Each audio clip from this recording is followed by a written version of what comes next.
Hello, everybody. Welcome to another episode of Meet the Pros.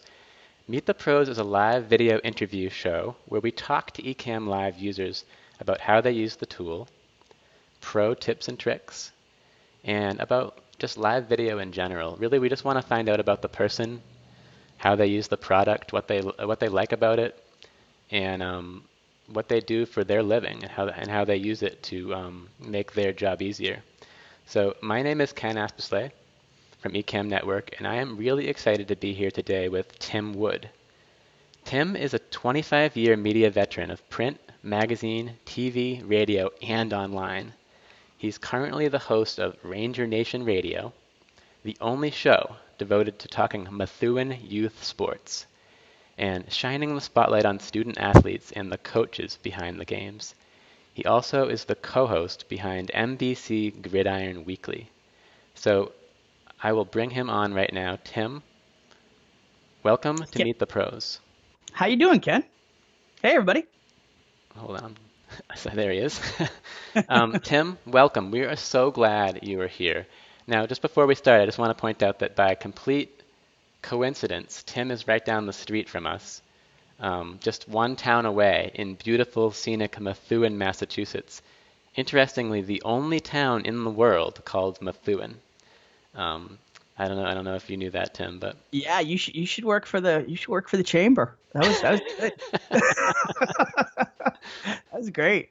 Yeah, no, it was weird because I don't know if you're a TV fan at all, but Methuen was featured in The Haunting of Hill House on Netflix, the Mike Flanagan series. really, what is haunted in Methuen? Is there a haunted So house? so it really wasn't. So they didn't do any exteriors here.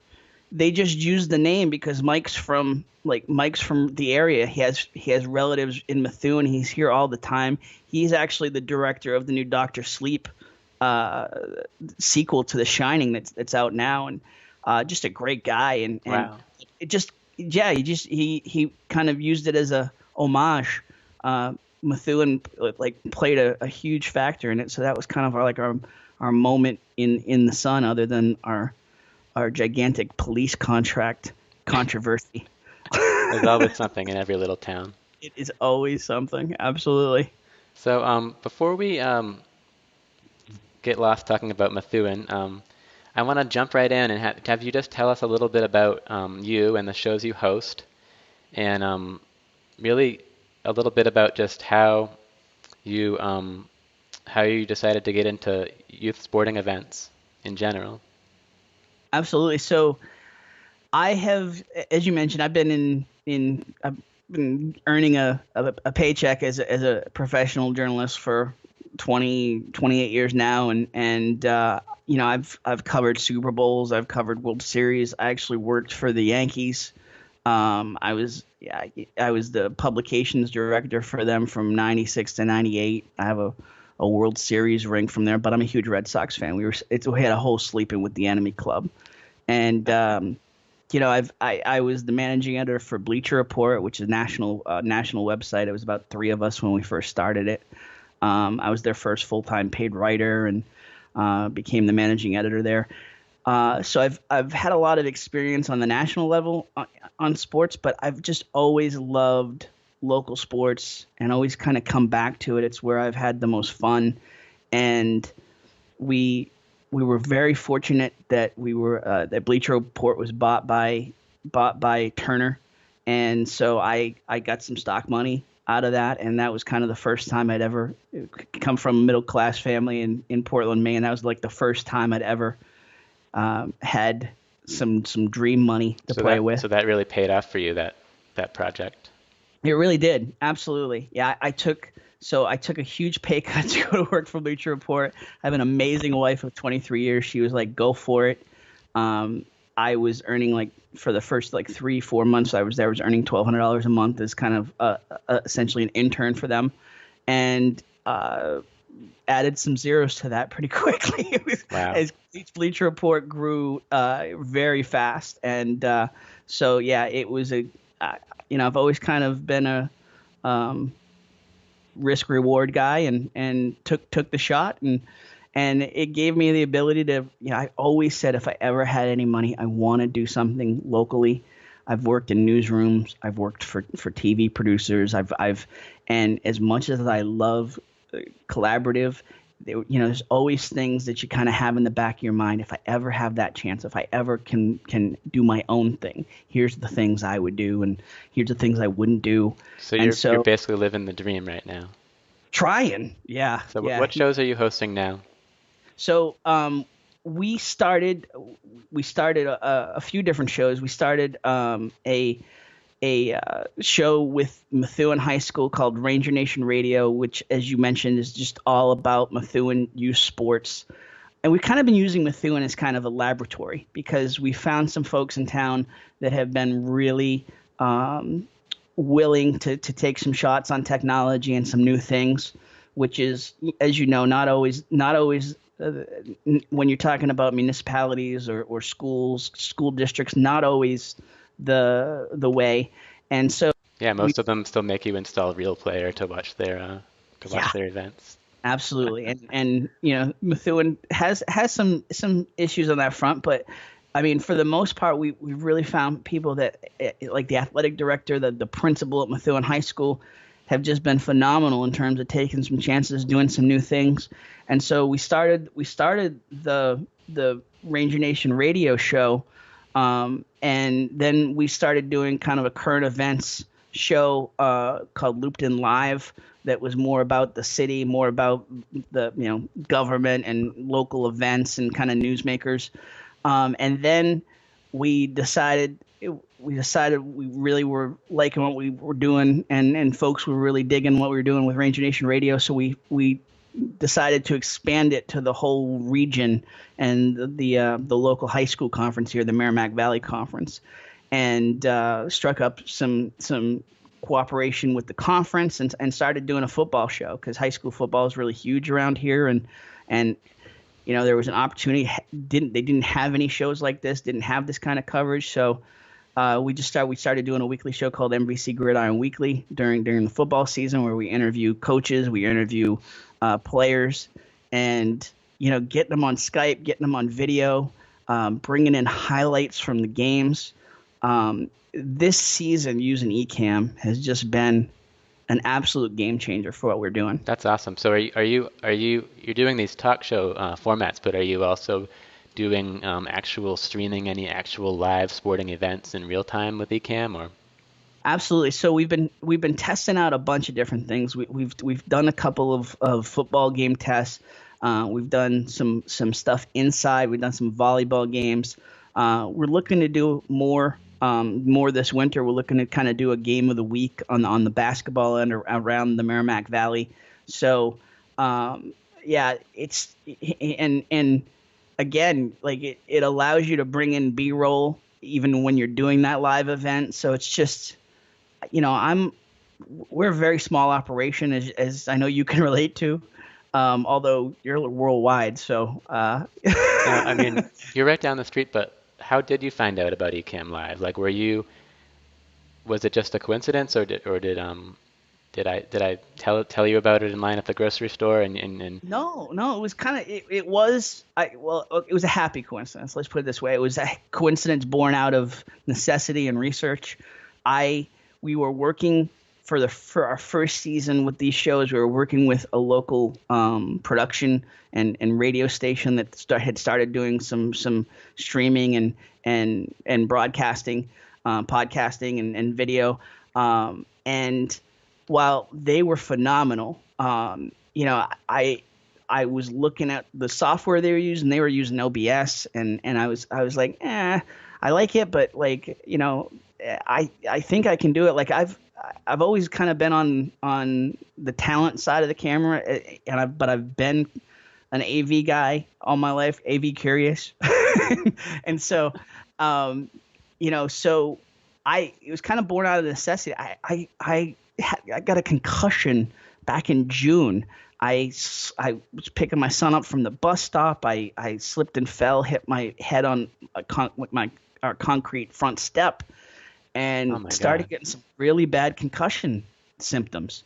And so, we were we were kind of dark on the sports shows. We were still doing the local event show, but like the as the seasons started coming, as the fall started coming, I wasn't getting better.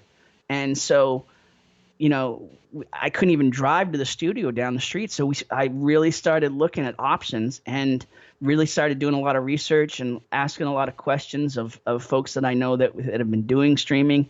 And Ecamm just kept coming up. And so I started to play around with it. I was like, oh my goodness, this is amazing. Just the drag and drop ability of bringing in video and there's a lot of highlights with football, especially. So, and with youth sports that we can bring in if we have the ability.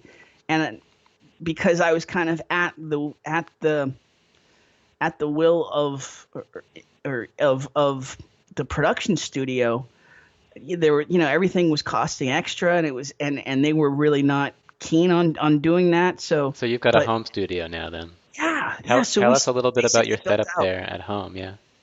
So absolutely. So I'm running everything off of like a 2015 MacBook. We have you're watching me now on a Pro Webcam 920 Logitech.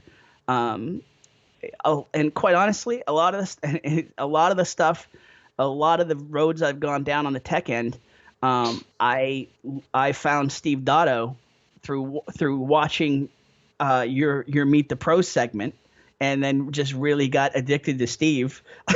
And so, he's just amazing. He really got us going right at the beginning. We met Steve at a conference, and he connected us with a lot of the people who are big users, big supporters of the product today. We owe a lot to Steve for those connections. Yeah. But you didn't find us through Steve. You found Steve through us? I found Steve through you, okay. and oddly enough, like in another work life, I was a travel editor, and I had met Steve a couple times at different conferences where our worlds kind of intersected, and so I recognized him. So I'm like, wow, Steve Dotto. All right. So so I just kind of started, watching a lot of his stuff, watching a lot of your stuff, getting into the community on Facebook, the Ecamm community on Facebook, and just seeing a lot of the tech recommendations. So we run here with most of my stuff in terms of these interviews is run right off of the 920. But I also have the Brio where we use for wider shots or for interviews. We do we have like a couch and a recliner set up here in my studio, and so when we do that sort of stuff, we use more of the Brio and the tripods. What's the most important thing that you have there that you couldn't live without down at the studio? The couch? Other than Ecamm, I mean, I'm not sucking up. Ecamm is it. But I really love the Audio Technica 2035. Been a great mic for me.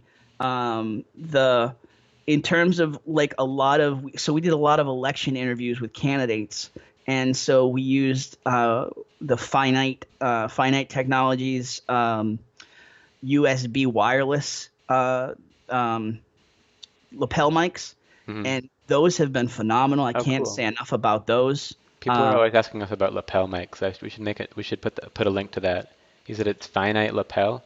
Finite technologies lapel, and it's a USB wireless. So it essentially plugs into a USB hub, and it's like a USB drive essentially. Each one of the mic setups have their own USB receiver, and then I run all the audio through loopback, which again you guys turned me on to in terms of solutions, because we were wanting to do 2, 3, 4 people, and whether it be a debate or a multi interview situation with wireless mics.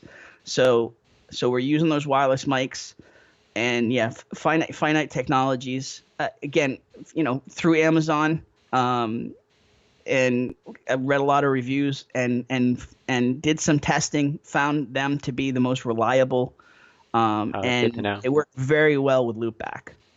So, for your actual shows, uh, it sounds like they're planned out talk show kind of formats. Um, do you usually go with a script, or are you guys just kind of chatting, or how do you plan out your show live content when you're trying to decide what's going to be interesting to your viewers?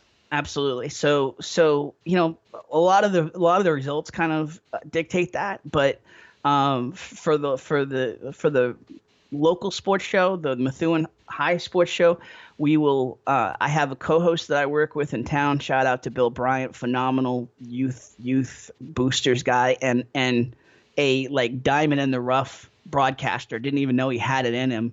And we started doing this stuff, and now he's doing all sorts of different. We're doing all sorts of live games, and so he's kind of my co-host there, and we would either broadcast from the press box through Skype and Ecamm, or we'll just do split screen like we're doing right now, quite honestly, with him at his house, me at my home studio. Oh, okay. And then we'll just a lot of it is kind of off the cuff. A lot of it is just having the research and doing a lot of graphics. One other thing that I use a lot, and again, so like I'm kind of been building in, trying some new tech, but also kind of I have some I love Banner Snack. Okay, so like I know that's probably not like the newest hippest thing to use in terms of creating graphics, but it's just been very useful for me through the years. And I'm not familiar with that. What did you call it? Banner yeah, snack? it's called Banner Snack. Snack? It's Banner Snack, like Huh. pretzels or Chex Okay. Mix. Yeah, Banner Snack. It's all web based, animated and regular banners and Facebook ads and anything you want to create. It's been very useful for me. So I'll build out a lot of the sport by sport graphics and Banner Snack, Hmm. bring them in as a scene through Ecamm, and then we'll bring in video, whether it's we've done quick hit post game interviews on site from the games. We'll bring that into the broadcast. I'll also do more of an extended interview each week on the Ranger Nation show. We'll have one athlete that we kind of talk to for 15 minutes or so, and the athletic director Matt Curran has been amazing in terms of just setting up his Skype on his end at the school. The MVC has been more interesting because we're not working as much with the athletic directors. It's more of like the coaches giving us player contacts, and so it's kind of been a snowball effect in terms of getting them in on Ecamm and in on Skype. We got one coach, one player to kind of try out doing it through Skype and Ecamm, and now it's like I had set up a workaround through bringing in. You've probably seen this thing before, the iRig. Had set up a workaround to bring in phone calls into the broadcast, but it's like it was so retro. I'm like, why are we doing this if it's like it's so easy to do it through Skype video and through Ecamm. And the first one we got, it's like now it's like everybody is like, yeah, no, we're doing video. Yeah. I gotta. So you're a veteran journalist, so it must have been a pretty natural fit for you to be doing these shows. But how do you think live streaming differs from other kinds of things you've done, other media formats, and what are the similarities too between them? I mean, I think live streaming is just what I love about it is that it's you talking, it's just me talking into the camera here, but at the same time, it's you're building a community. You can show so much more of your personality. Writing can be very solitary and can be very much of a you beat yourself up, your own worst critic. I think with live streaming, you just have to kind of have the guts to just put it out there. And I have a face more for radio, although I'm working on it. I've lost 45 pounds over the last 3 months, so working on it. But and again with Dotto, I was like, God, man, I should probably do that. If I could only grow a full beard, I would go that route. I'm working on that too. Make me look a little bit older. I can't do it, man. I have these like dots right here where it's like they won't grow in. So I'm either gonna spray it, and no, I'm not gonna spray it in. But that's really funny. But no, I think you just have to have you kind of have to. I've always been of the mindset of what's the worst that can happen. What's the worst that can happen in terms of my career, in terms of just having fun, just taking jumps on relationships, or what's the worst that could happen? And that's kind of how I've been with the live streaming. Take a risk, put yourself out there. Now, you've got these shows. I bet they're pretty popular in Methuen. People must love to see it. But how do you find viewers for your live streams? Do you just rely on social media naturally bring people in, or do you like put up flyers around town, or how are you finding your audience mainly? So a lot of it's a combination of old school kind of word of mouth, kind of pounding the pavement marketing with just using every social media route going, and with youth sports, it's going where the kids are, going where the youth athletes are, going where the parents are. So we're on. We do some Snapchat. We do a lot of Instagram promotions, and we found like the Ranger Nation show is more like we've built more through Facebook and Instagram, whereas the MVC show has been huge on Twitter and we do polls of like players of the week each week, and that always seems to bring in just more and more followers and more, and then we're out at the games every week, so it's kind of it's a lot of guerrilla marketing combined with a lot of just finding those niche audiences through social media. Do you have like sponsors and advertisers and stuff, or are you just Yes. Yeah, absolutely. So we have sponsors for both of our all of our shows, and again, that's kind of where I use Banner Snack to animate the banners. So you build a little ad for them. Yeah, we build a little ad, and then we animate the banners. So they'll switch on screen, and again, it's just so drag and drop with Ecamm. It's amazing. Like I'll create a GIF through Banner Snack, just drag and drop onto the screen. Fix the sizing, set up the lower third, and then the other thing that I just absolutely love in terms of that makes it so easy is the comments and the comments reaction window through Ecamm, where it's just click add to broadcast and it pops up, and the viewers love that sort of stuff. Yeah. Speaking of that, we have a question here coming in on the comments. Sure. So I'll add it to the broadcast here. Terrence is asking, can I have multiple people on Skype through Ecamm? Now, you were saying that your co-host is actually coming in over Skype. Absolutely. Are you adding someone you're talking to as a third person to the call? Yeah. So and we actually, with the MVC show, I have two co-hosts. So again, we used to be doing it all in studio together, but now just through the convenience of with Ecamm, we're doing it through Skype. So I bring in both of them on Skype, do a three-way split on the screen, and whether we do it the vertical split on the screen, and sometimes we'll do it more of a horizontal and put in some of the show graphics above and ads below more. And then, but you can also bring in 4. You know, Yeah. we've had 3 hosts and a guest at times as well, and just gone kind of Brady Bunch on the screen. Yeah. It's So Terrence, great. thank you for that question.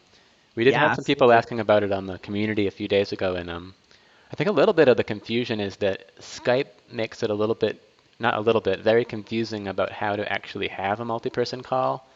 If you're not familiar with Yes. Skype, a lot of people, what they'll do is they'll start a call, and then they'll go back to the contact list and and click on a third person, Yep. and that ends their first call, Uh-huh. and they've hung up on the first, and in your live, that can be kind of, well, not kind of, very frustrating. Um, Absolutely. to And add that a was third a lot person of to a learning. call, you really have to know to click on the right spot. I think there's like a plus button, Yeah, and plus you say button in the upper add. corner. But if Yep. you don't know that, you think, oh, I'm just gonna call the other person, and no, that's that's not how you do it. We got to get the rest of the tech partners up to speed with Ecamm, man. I mean, it's again, I love Skype, but I mean, in terms of just the plug and play and the ease of it, we got to get them up to Ecamm speed. So Terrence says, you guys need a quick how-to video. If we don't have one, I definitely agree with that. It's got to be there somewhere though. How to add, or no, maybe we don't show adding a second guest though. No, you're right, Yeah, Terrence. We should clarify that. Um, Once you do absolutely. start that three-way Skype call, each guest will show up as a camera source in Ecamm, and you can add them in with the little plus button. Um, Take them out with the minus button. Take them out with It's the yeah, minus button, and I have 3 scenes set up now. I have a scene with just me. Sorry, that was the introduction scene. This is the scene with just me. This is the 2 shot with me and Tim, and then I have a scene with just Tim. And I can go between them with I'm going between them with key commands. I pressed the wrong key command there. That's why my video played. uh-huh. But we almost make it too easy to play the video. And there's obviously tech out there that will make it even more plug and play in terms. Elgato has the Stream Deck. I haven't gone there yet because I found everything I need just through the scene switchers tech right within Ecamm. And I know that I know that I'll probably try that out someday. But um, a lot of what we do and a lot of what we've gotten into is just kind of trial and error on the tech side, kind of scaling up in terms of the tech we use. Like, I've got the green screen setup that Steve recommended in terms of the collapsible green screen, the reversible collapsible green screen. I've seen I think it's Steve Phillips Fitness, another Ecamm, huge Ecamm guy. He uses the Elgato green screen that is just kind of it's very portable and will just kind of centered on the ground and pull it up and plug and play, very easy, very Yeah, portable like that. It's a we have one little of more those here. expensive. Yeah, I The bet you pull-up love it, green right? screen. It's Yeah, nice. yeah, I very. decided to go without the green screen for today, but when we do use it, it's so easy to set up and put back down. It's right behind me here, and we really like that thing because we don't have a wall. There's no wall behind me, so I wouldn't be able to hang anything up on a wall. Yeah, so I mean, the green screen I have is it's that collapsible one, which is like $40. Again, it's let me find I just had the company Fovatech. And again, there's a lot of different recommendations out there, and this is actually different than what Steve Dotto had recommended. Same concept in terms of the collapsible, reversible green and blue screen, and then it has kind of a clip stand behind it, so I don't have to have it just on a wall. But that I've heard nothing but really good things about the Elgato product, and it's a little bit more expensive. So like that's why we started this way, because Yeah. we're using it with like three or four different hosts that we work with. So, but Yeah. One yeah, really neat feature in Ecamm that I think a lot of people probably never even thought about is that um, you can green screen your Skype guest. So yes, I could put a green screen on you if I wanted to, yep. which which I've never actually tried to do, but uh, I assume you can pick and I sent you some graphics in yeah. case you were feeling feeling feisty, but yeah, and that's what we've done. So that's why I went with this route in terms of the green screen. I bought like two or three of these setups and have them at our main host house. And so we green screen in their backgrounds, whether it be our show logo or whether it be like a scene from a football field, or um, or a picture of a pug. You can do anything with the green screen. So as long as you got the right lighting, That's which awesome.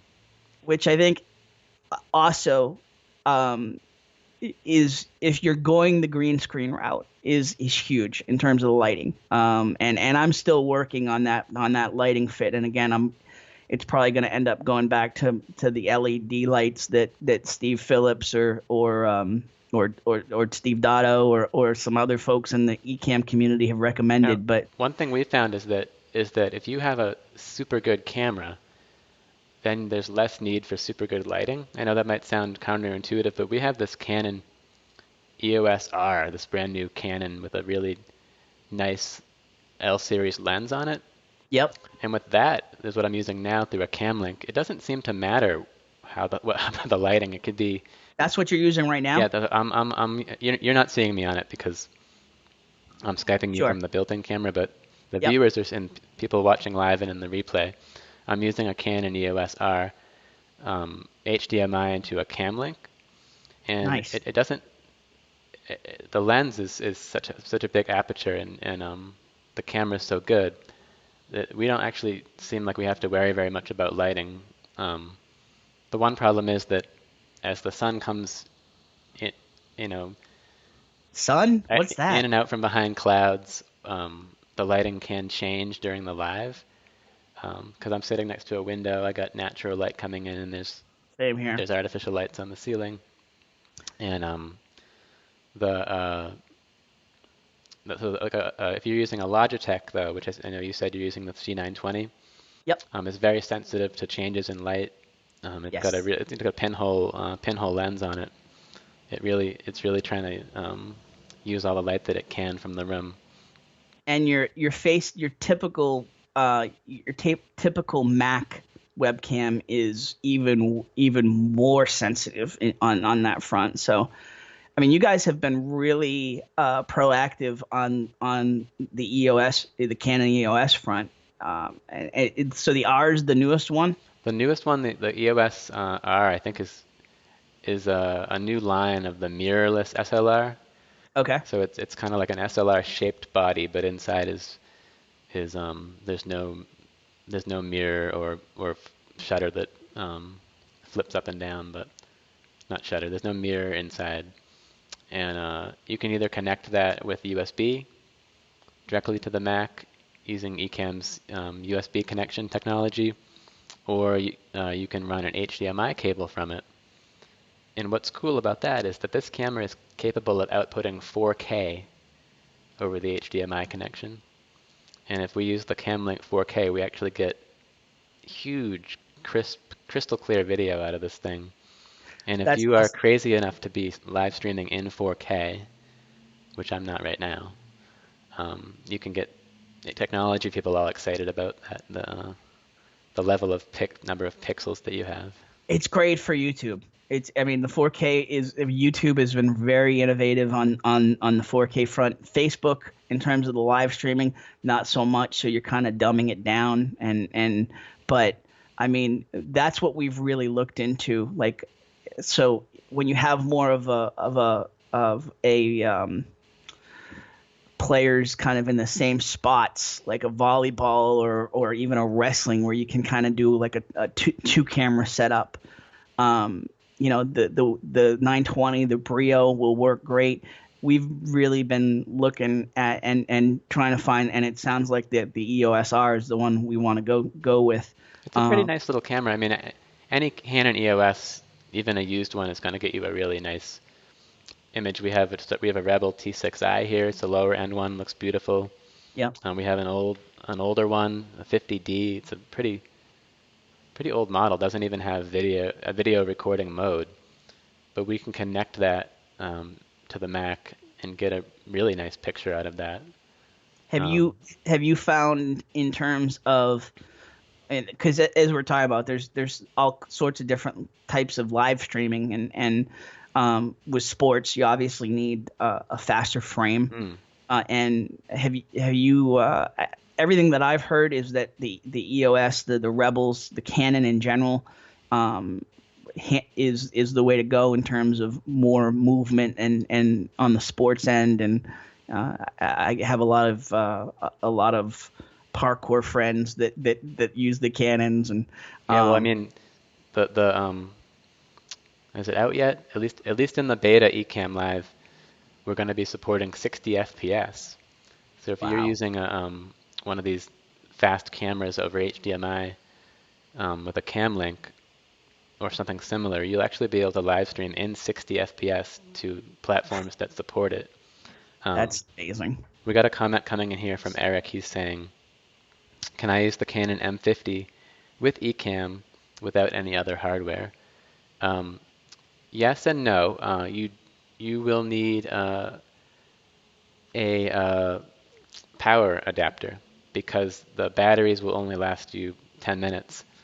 So you would need to get for the M50 a way to power it over AC, and then you can just USB connect it directly to your Mac, and Ecamm will see it as a camera. If you want to up your quality even higher, you can get a additional hardware like an HDMI converter. That's for your maximum quality to take full advantage of the M50. Nice. The USB connection method also looks great, and is for a live stream totally usable, totally crystal clear looking. Even just a year ago, though, for instance, if I was doing sports a year ago, you had to have like middleman technology to make the camera and the connection talk to each other. And what you're talking about now in terms of the Canon and the connections and the speeds, there's no need for that middleman. There's no need for that middle piece of technology. There isn't, unless you want, as Darcy's asking about 4K. Yeah. That will require an encoder box like the Camlink or a Blackmagic. And the camera that I'm talking about, Darcy, which is the only camera we have here at the office that supports 4K, is the Canon EOS R, and they also have the RP. And it's the R I think is the less expensive one. They're both expensive, but we had to go out. We got it, and we were so excited about trying the 4K, and we couldn't get it showing up as 4K until we realized that, like, to do 4K, you need a special HDMI cable, like a special, I don't know the word. What was it, Glenn? Like ultra 4K. It was a special HDMI cable we needed to order. As soon as we got that, we were getting 4K. Now you have to watch out though, because 4K is an enormous amount of pixels, and it will overload your wimpy little MacBook Air. Yes. It will create. It's a huge amount of bandwidth on the computer's internal bus. Then You'll see your power going down very quickly. It's creating a giant file. The recording will be enormous, and it's going to require many times the bandwidth to stream the 4K out. So in a lot of ways, the world's not quite ready for 4K, but we're able to do it here on a new MacBook Pro um, and the internet connection we have here, it worked. From my house, I don't have the bandwidth for it. And from the MacBook Air that we bought for testing, the thing the thing did not like the 4K camera coming into it. Yeah. When we tried that, but um, as far as advice on hardware, um, I think that these Canons are a pretty good option. And but Tim's using a Logitech C920 and he looks great. So you really don't need to spend a ton of money on hardware unless you want to. A lot of people they love to geek out Sure. about their microphone, about their camera. And they're out there. I mean, the more you can geek out to the extreme in terms of just the folks that I mean, the information's out there in terms of leveling up. And I'm kind of geeky on that front in terms of I kind of see it as kind of a video game. Like if we're selling enough sponsorships, if we're getting enough viewers, I can keep leveling up. I can get that green screen. I can get that nicer mic. I can get, I can get the EOS R. But I mean, I think don't stress on the tech.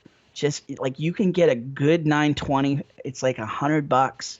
You can get a really quality mic and a stand that you can put, a movable stand that will clip right to your desk for $50. I just got this earpiece and mic, probably $25-$30. Sure. From Jabra. Yeah. Yep. And the reason I wanted to get this was because I saw people with them and I said, well, what is that? You look really professional. Uh-huh. And you're not, I don't like to have the big head. We were doing our interviews with the iPhone, the white iPhone headphones. It works great, but it doesn't look very professional to have the white. I wanted like one more step up. Yeah. But I would like to get rid of this. So I like that, and I actually have those they come with the lapel mic setups that I got. I have the option to use that. I haven't yet. So At first I was looking at they sell wireless versions of these. Yep. They're extremely expensive because they're meant for like theater. Yes. And people who need it to be wireless. They're hundreds and hundreds of dollars. And I said, you know what? I'm sitting at the computer. We don't need it to be wireless. You just run the wire down your back. Darcy wants to know what this mic is. Mics. Go ahead. I'm sorry. Darcy was asking what this mic is. I'll find it for you. I'll put it in the comments. Jabra though, Jabra, right? Yeah. We'll add it to the comments. Later. But like even the wireless mics, the USB wireless lapel mics that I use, again, highly professional. I look like I know what I'm doing, but those were like $30 and again, just doing the research and finding like matching up uses. Like we saw that a lot of college professors were using them, which it kind of fits in terms of the mobility that we were looking for, and the with wireless it's all battery operated, so you want something that's not eating all the battery life all at once. So that we were doing candidate interviews during the election where we were doing hour-long interviews, and you don't want to be having to cut and swap out batteries. Well, that's another thing. I was like, well, it would look really cool if I just put in one of my Apple AirPods. AirPod. Yep. But the thing, they last 20 minutes. Yeah. And the last thing you want to do is have your earphone run out of batteries in the middle of an interview. Well, anyway, it's nice to look cool, but yeah, it's you can get the right tech, still look professional and not break the bank. That's the best part of it, and especially that works right in with Ecamm in terms of not breaking the bank. Yeah, we love to keep it affordable for people. That's for sure. All right, so Tim, it has just been awesome talking to you. Do you have anything else you want to add about about your business or your experience with Ecamm before we wrap it up? Um, I think that uh, don't be afraid to experiment. There's so many things that you might not even be hearing that you can do with Ecamm. Like I didn't see a lot of folks bringing in like B-roll, um, but the more we experimented, just bringing in Huddle is a huge video source for athletes. They get immediate video from you were talking about like recording, and I did the same thing, recording games on VHS back in the 90s and 2000s. Nowadays they have this software where the players get, by the time they get home, they have all this individual play-by-play tape, quote unquote tape. It's all digital, and so the players are posting this, and we're just pulling it down off a Huddle, and it's so. Don't be afraid to experiment in terms of all the things you can do with the graphics, with the different with bringing in video, with bringing in slides.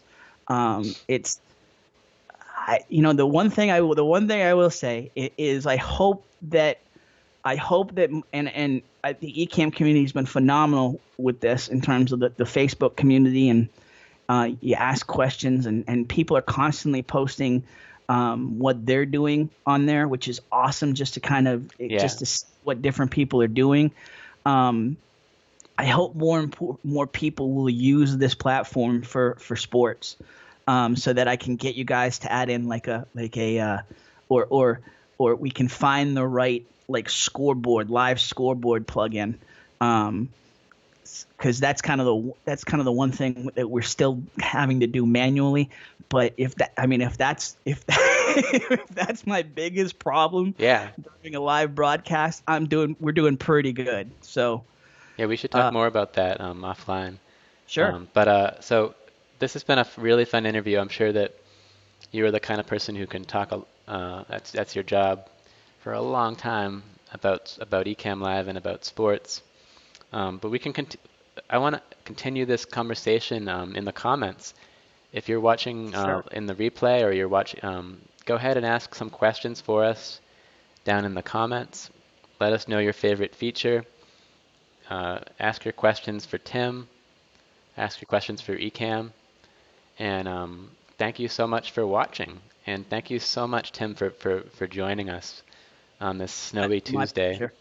My pleasure. I cannot believe that we're like right down. I promise I will come over. We can meet in person, because I'm just I want to be in person to just kind of. You should come to the office sometime soon. Oh, absolutely, because what you guys are and what you guys are doing is, the tech has come so far, and you guys have been just innovating constantly, even just since I started using it, even just a year ago.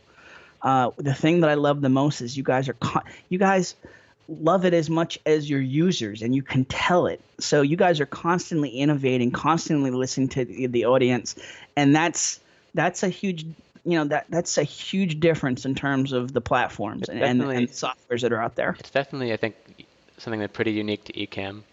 Every time we do these live interviews, we usually finish up and then make a big list of notes about things that we want to fix about the product, or things that we noticed during the interview that we that we need to look at afterwards, and spend the rest of the day like investigating things to make it work better. But thank you again, Tim, and I wish you the best of luck with your shows, and I hope that meet you in person soon. Absolutely. Right back at you. Really, I could not be more thrilled to when you guys asked. I was just like, awesome. So look forward to continuing the conversation. And if you're watching this and you feel like you would be a good candidate for the show, message us, and Katie will get back to you. Thanks again, Tim. Have an awesome day. Absolutely. Right back at you. Thanks, everybody.